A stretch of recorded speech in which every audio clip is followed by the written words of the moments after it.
Welcome to Ellie Goldsmith's Relationship Flow. We're excited to go ahead and we apologize for the weekly delay.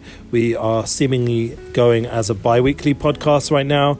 People can hit me up if they want it more often. It will give me a push to be more on this. And my soulmate, Masha Goldschmidt, aka Teeny Pops, aka Martine Goldsmith, is, thank God, very busy with her Mada sessions, Magen David Adom. We mentioned this already, previous classes, and she's also, working out a lot of stuff. So, being that we are just right now at this point hosting myself, even though it's always preferred to have my other half, my better half, on the podcast, on the flow, she did give me some insight what we will discuss. Right now, the focus of today's session and for this few weeks that we have been gone, not on the podcast flow, but rather on other podcast flows, thank God, is going to be on struggle.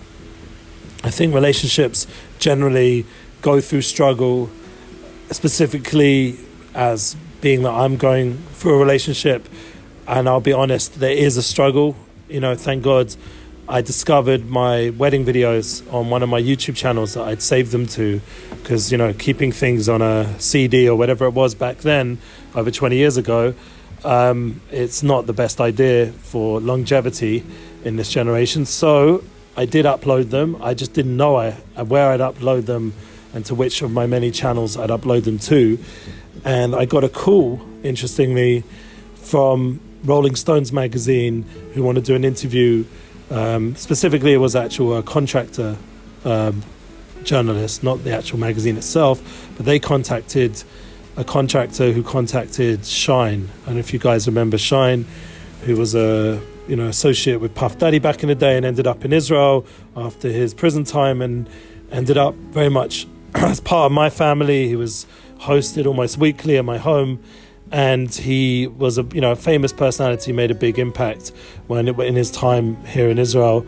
It went front page New York Times, and I was in that article.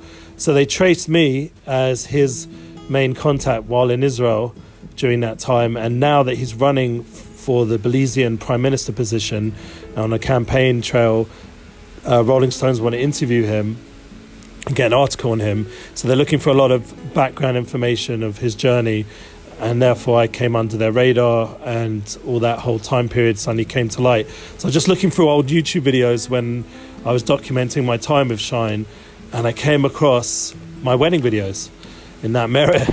Funny way to get got there, but the point was that we spent last night watching those videos, and we're probably going to share some time with the family watching the wedding moments. And we realized, one, how much technology has impacted experiences, because my second son, Aaron Yosef, mentioned that everyone looks so engaged, so involved, so happy, so free, because they didn't have these phones that I'm holding right now doing this podcast on. They didn't have all this technology. They were just present. And it was amazingly true point how present everyone was at our wedding, how amazing the energy was, the hundreds of people that came, and it really was an uplifting experience. And just seeing how connected we were with people back then, because people were fully present in those times, and how spiritually inspired people were as well at our wedding, and how as time's gone on and the world's got more pressurizing in terms of financially, people feel more pressured, everything's more measured in physical material success, as it was even then, but it's even more so now. And it happened to be our wedding was just a very authentic experience, very sincere people involved, and it was a very blessed experience, seeing all my family, from the Goldsmiths, from my wife's family. My uncle was there, and cousins and grandparents, my grandmas. I hadn't seen them, walking around alive in this world and engaged in our family simcha. It was just very special. And when we look at our situation right now, when you compare what was our wedding and the reality of life now, especially after this whole Corona challenge, and you realize that relationships are being pushed to the point of intensity that we never would have imagined back then, because life was just more free, more carefree, more uplifting, more connected. Financially, you could do much more for much less.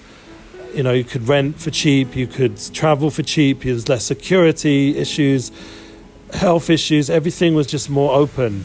Like, I remember when I came to Israel, I just came with a backpack and my first, original trips, and I just stayed wherever, and it wasn't even like, there wasn't any booking online experiencing, dealing with Airbnb or any of these companies.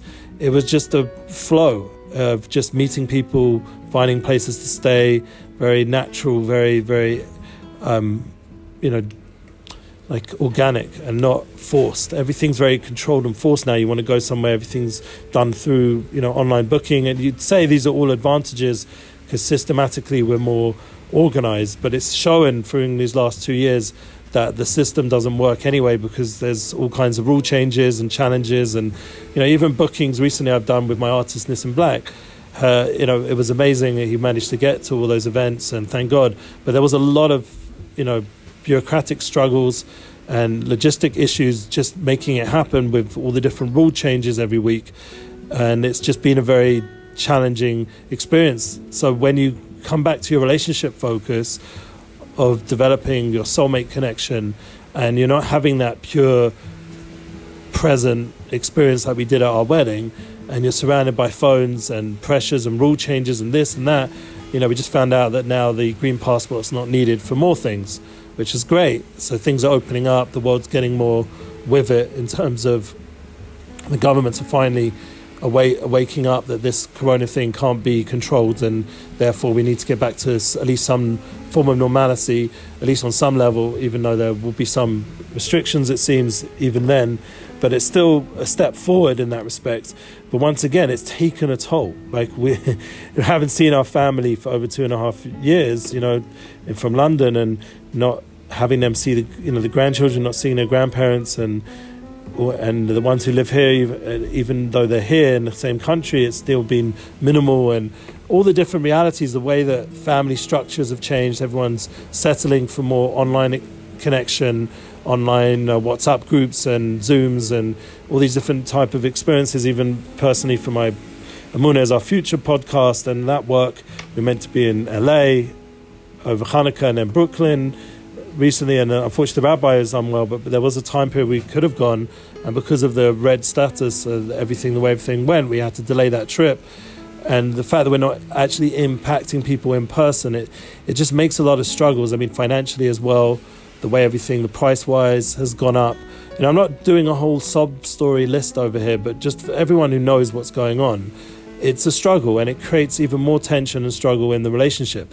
Now, obviously, there are solutions, and that's what we're here to do in the Relationship Flow podcast, to get to those positive states of mind, the right mental attitude, the right approach, the right priming, how we're going to deal with these struggles. So obviously, we've mentioned many times in our Amunah is Our Future podcast, our Unity Flow podcast, and all those different places that we do our classes, the importance of being engaged fully and present as much as possible. That means boundaries with these phones and technology. The fact you listen to this podcast, once again, I hope it's not interfering actually with your relationship. I've been very into the long form podcasts, and I just was on a podcast praising Joe Rogan's podcast and supporting him during this time where there's a cancel culture trying to get rid of his popularity and get rid of his presence, which I don't think they're going to be successful, and I think he will be successful, and I think his people around him will be successful. That's my gut feeling.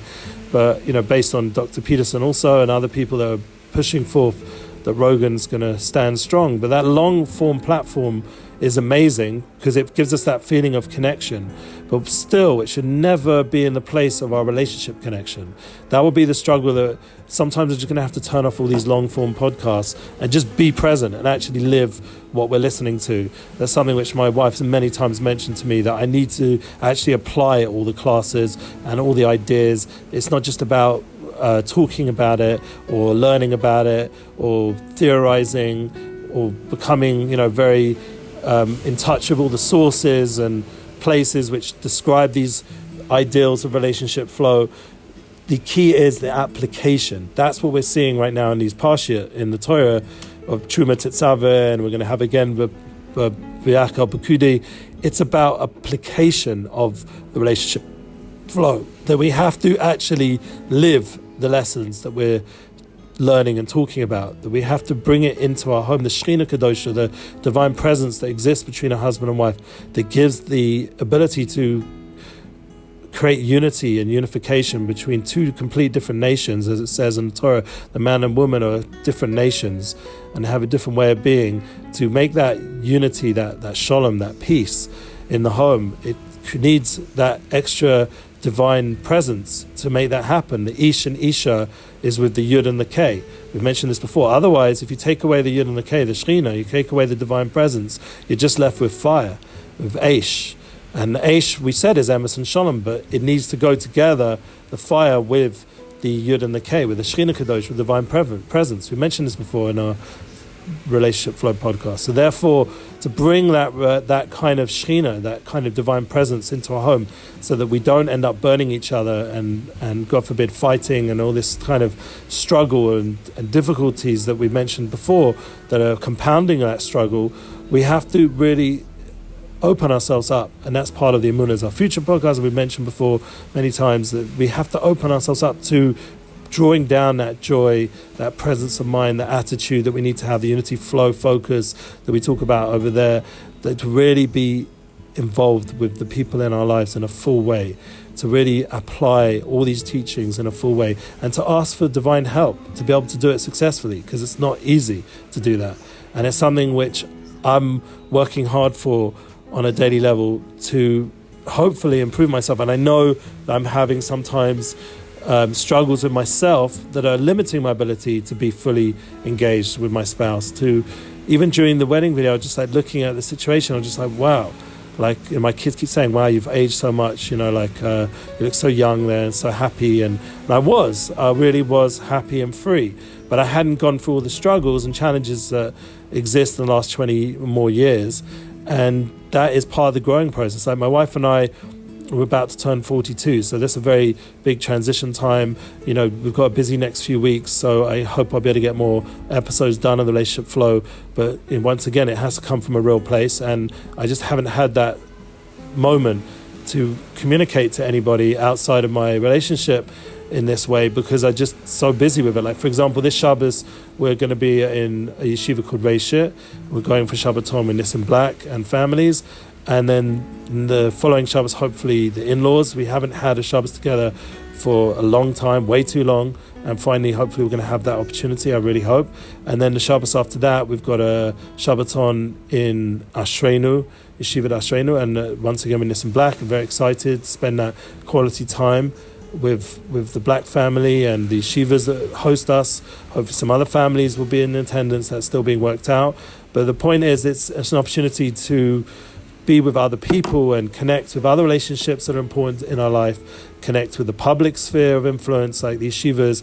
Hopefully next week I'll be helping the boys in Fisher, so I'll be going there for the first time in many years, back to the Midnightrabbi vibes of years before, where I'll actually be on a campus and creating some energy for the guys so they can get more focus and more engagement with an experience that they're not used to having with the general yeshiva flow, because I always give that different vibe and try to bring special guests, make it really exciting, music, DJ, like food, drink, make it really pumping. But that will also, once again, will put a strain on my own relationship flow, because once again, I'm back out on the road again, out with students, and that is a struggle, because now, even though we have to do our purpose, our mission in the public sector of being involved with people, we always have to remember the private sector, the private aspects of our life, the family first focus, and constantly re-engage with our spouse and children with energy and with dedication, not just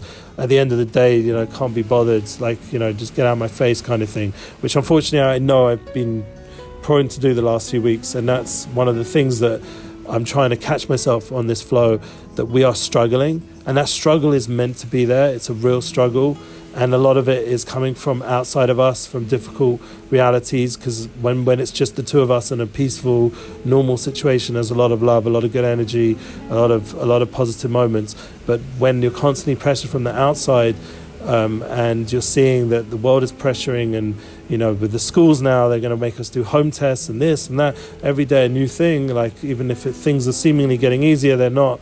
They're also getting harder in many ways, and that's part of the strengthening from within that we have to do as a relationship. So I'm going to end off with this flow, once again reaching out to you guys to please send your relationship flow requests. If you want us to do more weekly classes, like sessions together, my wife and I, to discuss more of these struggles and other things, because I think that's where people are at right now. People are struggling. We're hearing a lot of divorces, God forbid, a lot of people going through ups and downs that they weren't used to in previous years, and it's creating a lot of relationship struggles. So I think that's what we're going to do as the focus for the next bunch of sessions that we've finished already now. Shovim Tat, we reached that completion on that time period, heading towards Purim and Pesach, which generally is a busy time. It should be, the focus is on joy and having kosher experiences, a very kosher Pesach, that kind of focus. But the point is, still comes with stress and struggle as well, because financially and being involved with, once again, getting more publicly involved does create some challenges on the relationship. So we're going to pray for good news for all of us, and really come together as a community online, that we should have the tools to successfully go through our relationships and realize that we are equipped. We have the inner reality. I do have a new Substack flow from United Souls Focus. You can subscribe there and get extracts from my new book and up-to-date videos of what I'm teaching in my general classes, and it would be great to see you there. So just check out the link below. Send me your reactions, your feelings about this flow, and if you have anything to offer or involve, I'm happy to do that. Always welcome partnership, and always welcome to speak on other people's platforms. That's something which, thank God, I've just done recently and I enjoy doing. And I can't wait to hear your relationship flow. Have a good one, and have a wonderful Shabbos.